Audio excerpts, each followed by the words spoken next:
Well, after months of U.S. troops serving at the U.S.-Mexico border, the Pentagon's Independent Investigations Office is launching a probe into the legality of their deployment. And the move comes after months of pressure from members of Congress who say that the military is being misused.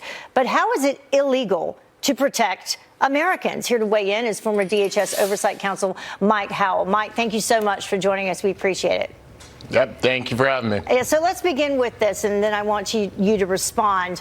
33 congressional members sent this letter to General Glenn Fine, and it read, part of it, "We write to urge you to investigate the misuse and politicization of United States military personnel and resources, including for potential legal and constitutional violations at the U.S. southern border." Now, that was sent to him in September. And what is your response? Well, this is the squad and their followers sending a letter to the IG, who has no authority to make legal determinations. All they can do is make recommendations and referrals. It's not unusual for an IG to take up a request when 33 members asked. This is nothing more than angry pen pal game with radical Democrats and bureaucrats in the government.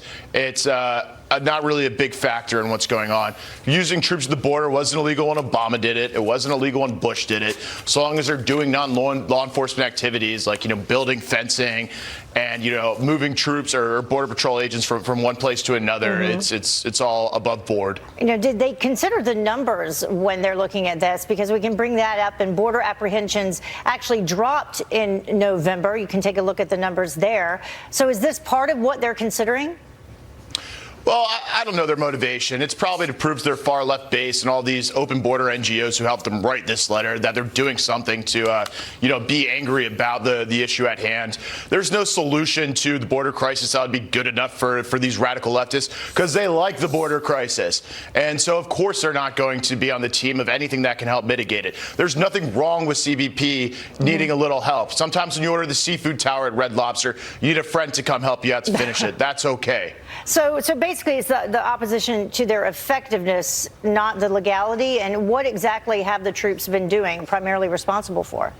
So primarily, they're helping construct fencing in some areas, moving border patrol officers from one place to another. So these kind of behind the scenes training and infrastructure support, as opposed to direct law enforcement activities like seizures and arrests. And so that's where the line's kind of drawn. And this is consistent with what previous administrations have done. And they wouldn't have to do it if Congress actually recognized the scope of the problem, cared about our national sovereignty and security, and gave the resources our brave law enforcement folks actually need to confront this problem. Speaking of resources, here's part of the White House statement on an injunction blocking the border wall funding. They say the court's injunction sweeps far broader than that and blocks multiple projects that are hundreds of miles away and have nothing to do with these plaintiffs. What about that? I mean, angry judge thinks they're president. News at 11. This happens every other week in this administration, where a judge oversteps their authority to join the resistance and stop what the administration's trying to do. This is going to follow the same pattern it always does. The judge is going to get smacked down either by the appeals court or the Supreme Court, and on our way we go. But it points to a bigger flaw in our legal system, where people are allowed to just disrupt the process of things they do not like based on these spurious legal concerns.